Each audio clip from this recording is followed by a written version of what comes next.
Hello, and welcome to our webcast. I'm Amy Pendergrass with Moss Adams, and I'm going to get us started for today's session, ESG Landscape, a Guide for Financial Institutions. We're pleased that you've joined us today, and before we begin, I'm going to play our housekeeping video.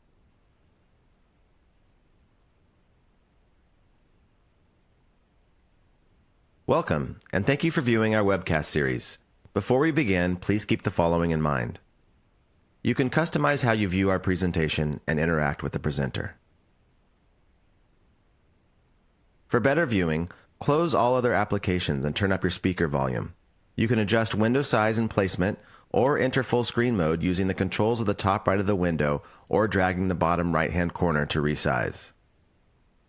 At the bottom of your screen, you'll see a series of icons that relate to a different aspect of our session. You can download a PDF of today's slides from the Slide Deck and Handouts widget. You can ask questions by typing in the Q&A window and clicking Submit. We'll do our best to answer all questions or follow up via email.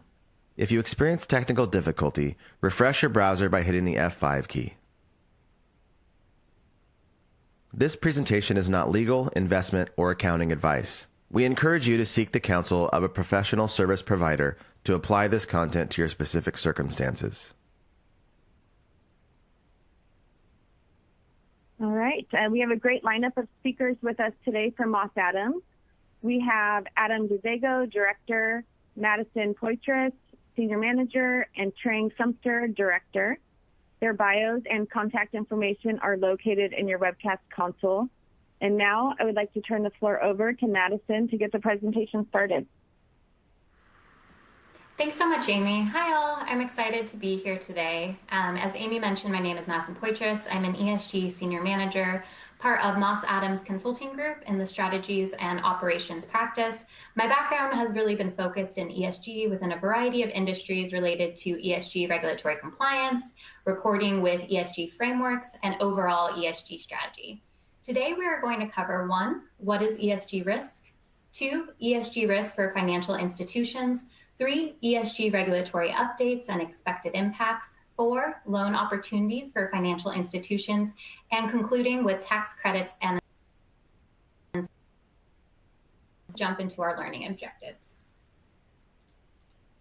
During this webinar, our learning objectives will be focused on understanding the fundamentals of ESG risks, including regulatory and operational risks that financial institutions face, and opportunities related to loan performance and tax strategy.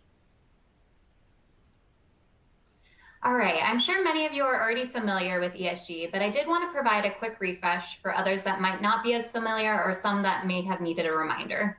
ESG is a set of factors that businesses globally are using to help better capture and communicate decision-useful information to a variety of audiences. It's really an opportunity for organizations to tell their story, whether that's taking credit for all of their ESG objectives, and often many times it's acknowledgement of improvement areas and goals to be better in the future. So let's break down each letter in ESG, starting with the environmental piece. Environmental information includes considerations of greenhouse gas emissions, the use of water, the release of waste, and the use of other natural resources such as forests. It addresses not only the use of energy and physical resources, but it's also the transformation of the economy and value chain. Now going to the S. Social refers to resources contributed through relationships with humans. There are many ESG data points that relate to human resources, and it can also be called human capital or human capital resources. These include information about employee turnover, diversity, and training. It can also include the protection of personal data that an organization collects. And last but not least, going to the G, the governance. This refers to how an organization executes its transactions and manages its business. Now you have a general overview of what ESG is. We're now going to jump into ESG risks and how to manage them. ESG risks in banking and financial institutions involve various factors that influence operations and financial performance. This includes environmental concerns like climate change and resource depletion, social aspects such as labor practices and community engagement, and governance issues like board diversity and ethical conduct. Grasping these risk complexities are vital for efficient risk management. So for example, starting with environmental risk, when we talk about environmental risk, it's broken down often into 2 different groups, transition risks and physical risks. Transition risks are those associated with the pace and extent at which an organization manages and adapts to the internal and external pace of change to reduce greenhouse gas emissions and transition to renewable energy. While physical risks, those relate to the physical impacts of climate change, such as extreme weather events, chronic heat waves, sea level rise, erosion, and biodiversity loss. So what does this mean for financial institutions? Let's think about the implications of the transition to renewable energy. We might see a steep drop in the demand for fossil fuels and a radical change in the energy mix. Companies and nations involved in fossil fuels might face asset devaluation or defaults. Banks and insurers with fossil fuel investments could see long-term value declines. It's really part of your ESG strategy and your business strategy to understand if we're going to need to mix up your energy mix and what these potential ramifications mean. Now going to the S specific risks. From an investor lens, managing S comes down to understanding how their lending or investing portfolios are impacting stakeholder groups and understanding the potential negative ramifications related to those corporate practices. In addition, the financial institution assessing its social impact from their direct business operations, such as inappropriate hiring standards or labor practices. Going to the governance-specific risks, the G relates to corporate governance and business integrity practices. Financial institutions need to consider how they govern themselves through policies, processes, and internal controls to achieve compliance and secure transparency in its ESG risks and strategies. Financial institutions typically have robust internal control policies as is, so now it's considering their governance structure and tailoring it to their ESG risks. One thing to note is ESG risks materialize in known risk types. For example, extreme weather events can lead to credit defaults and market sentiment shifts. It's important to be able to identify these risk types and associated market shifts. Once the financial institution has understood which ESG risks to focus on, the next step, and now moving to the right of the slide, is understanding how to mitigate the ESG risks from these material issues. Here we've listed a handful of activities to help with that risk strategy. First, starting with the risk assessment.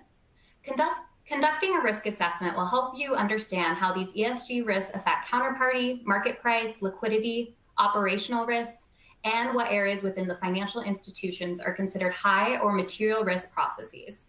Next is a materiality assessment. Conducting a materiality assessment allows your institution to understand what's important to your customers and stakeholders. This understanding allows you to create ESG objectives and a report on those key metrics to meet these expectations, while simultaneously strengthening your brand and mitigating reputational risk.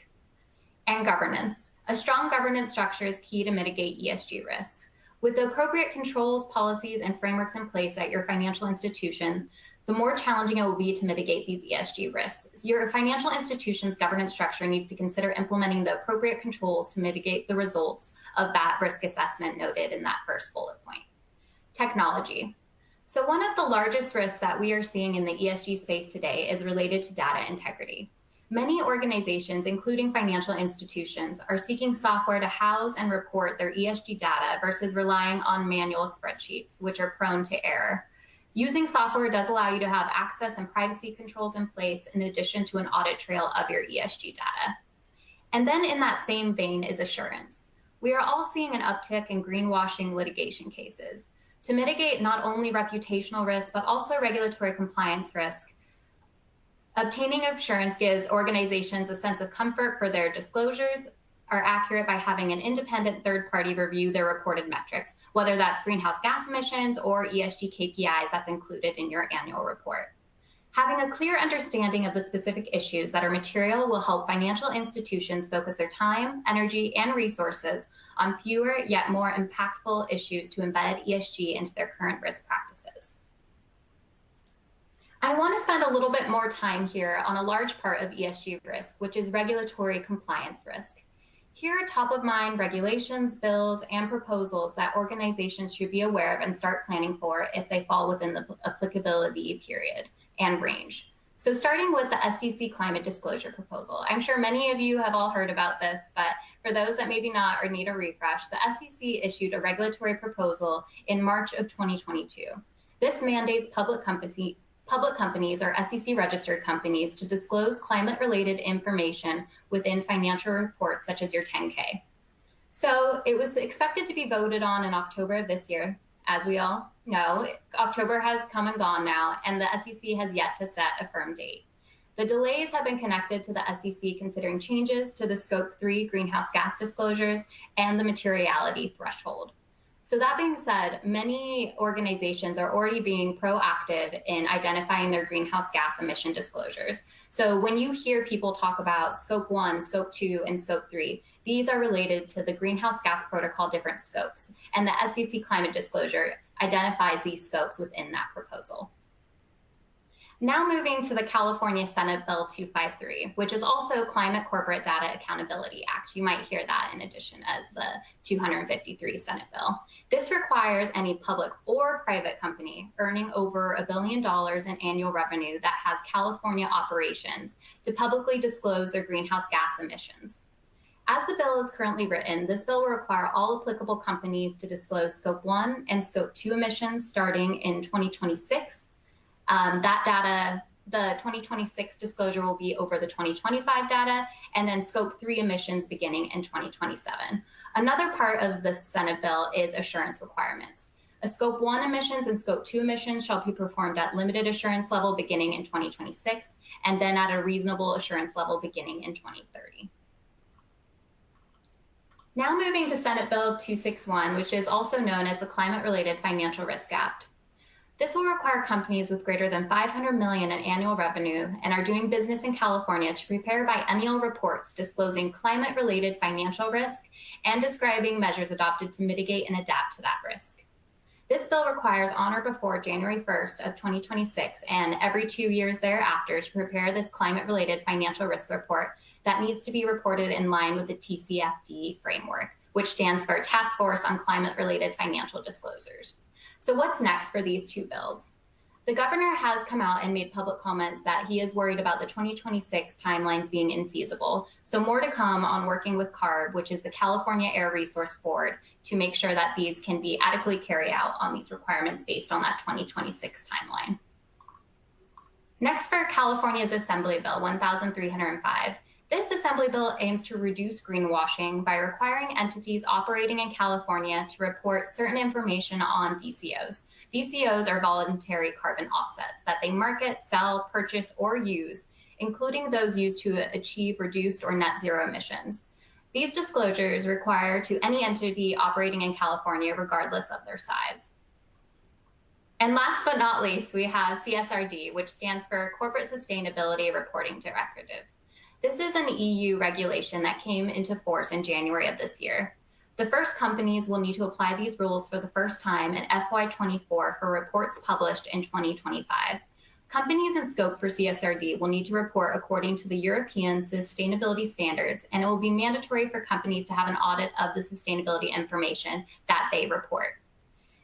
We did want to note CSRD applies to non-EU companies as well. The threshold is if they have substantial activity in the EU. This includes a physical presence. This stipulates that CSRD applies if the company has a net turnover of 150 million euros in the EU, which is about 158 million US dollars for each of the last 2 consecutive years, and has either a larger listed EU subsidiary or an EU branch that generated a net turnover greater than 40 million euros, or about 42 million US dollars in the preceding year. So when we hear about CSRD, we always hear it is an EU regulation, but please note that this does have impact for non-EU companies if you meet those thresholds. All right, we're going to change gears here from regulatory compliance and jump into ESG opportunities for financial institutions. We've broken this down into a variety of categories. First, I'm going to start with ESG reporting. Financial institutions have an opportunity to attract more customers by taking credit for their ESG efforts via reporting. We have seen that putting out an ESG report can provide a variety of benefits ranging from improving reputation, driving their competitive edge, to accounting for emerging risks and regulatory requirements. An ESG report is a way for your customer to understand your ESG strategy and overall your ESG objectives. And then on the other side of that is ESG assurance. To further enhance your customer-stakeholder relationship, financial institutions have the opportunity to obtain assurance over their ESG reporting and corresponding data. Obtaining assurance increases accountability and measures how well your institution is living up to its values and ESG strategy and objectives. Comparatively, there are other specific ESG opportunities that financial institutions should be aware of when creating their ESG strategy. An example of this is called sustainable finance strategy. So what is that? Sustainable finance integrates ESG factors into investment decisions to promote long-term economic growth, social outcomes, and environmental sustainability. Both green finance and sustainable finance aim to drive positive change by mobilizing capital towards activities that promote sustainability and reduce negative environmental impacts. Examples of sustainable finance include impact and SRI investing. SRI stands for socially responsible investing, which are both mission-driven approaches to generating positive outcomes through investment vehicles. Other opportunities include green finance products. So green finance involves financing projects and initiatives that have positive environmental impacts, such as reducing greenhouse gas emissions and promoting renewable energy. So an example of a green finance product includes green bonds. Green bonds are financial instruments designed to support environmental and climate-related projects while simultaneously protecting the investment capital. And then green loans is another type of a green finance product. A green loan is a form of financing that enables borrowers to use the proceeds to exclusively fund projects that make a substantial contribution to an environmental objective. This is just one strategy. Sustainable finance drives sustainability and mitigates climate risk for the global financial system, but there are countless other strategies that financial institutions should be aware of. It provides investors with increased transparency and accountability for companies they are investing in, especially those with a central focus on sustainable finance or who consider ESG factors in investment decisions. And because I had only so much time today, I did focus on sustainable finance and some green finance products. But as mentioned, please reach out. There's many other strategies there. And now I'm going to hand it over to Trang to discuss further ESG opportunities regarding loans.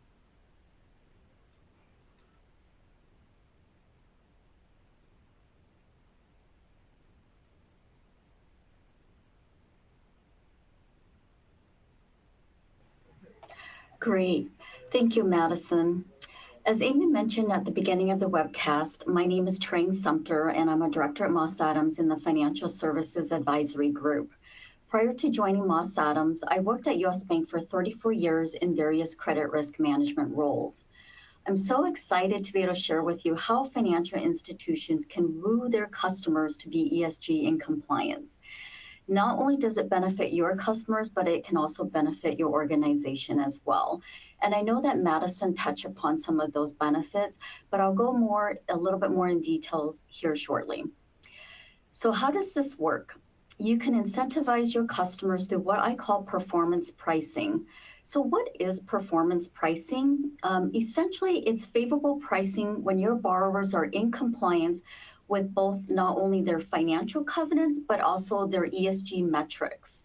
So as an example, if they have a financial covenant of a minimum debt service coverage of 1.25, and they have a safety ESG covenant of no more than 4 accidents in a quarter, essentially what happens is they're able to get more favorable pricing.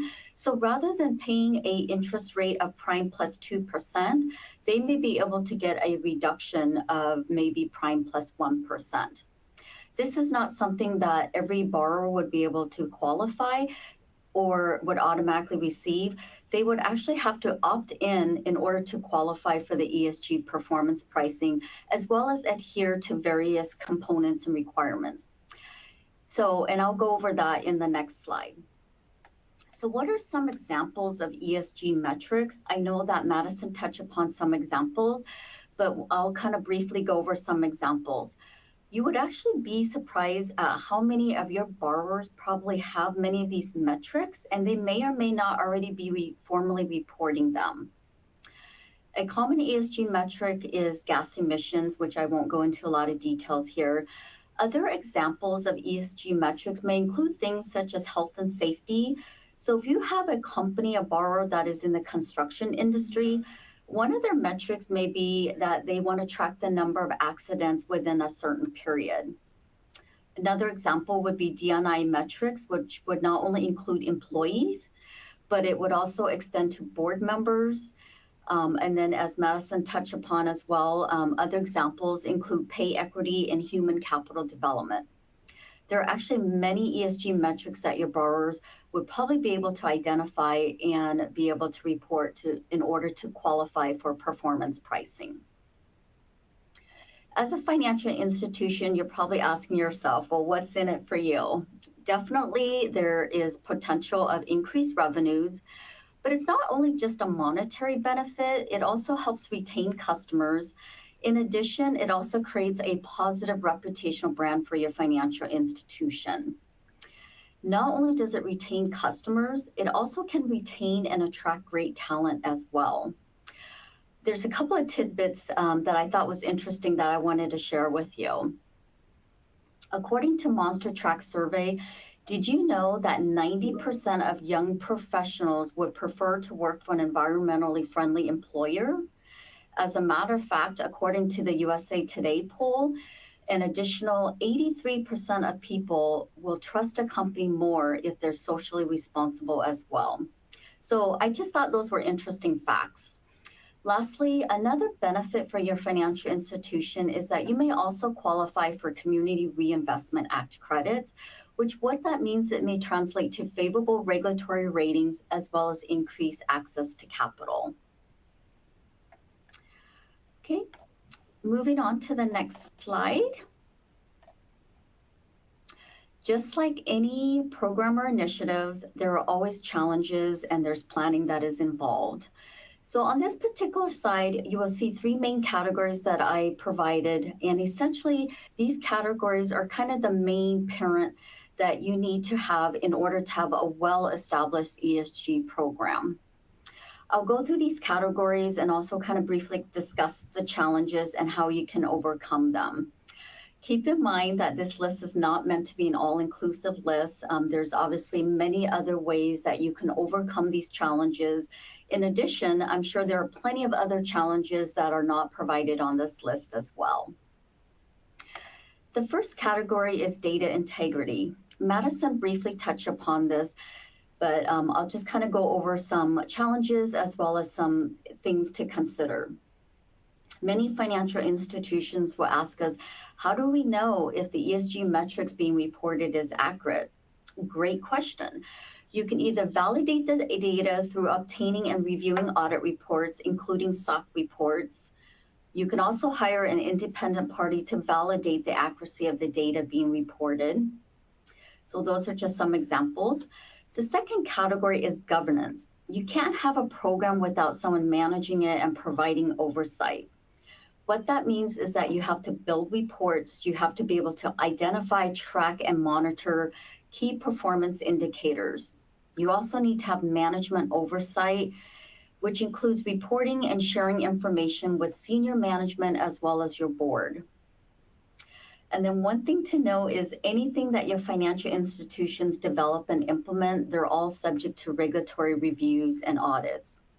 So if that's something that you're concerned about, again, you can always hire an independent third party who can assist you with developing your program, or if your institution already has a program in place, they can also assist you in validating your ESG program, including your performance pricing if you choose to provide that as an option to your borrowers.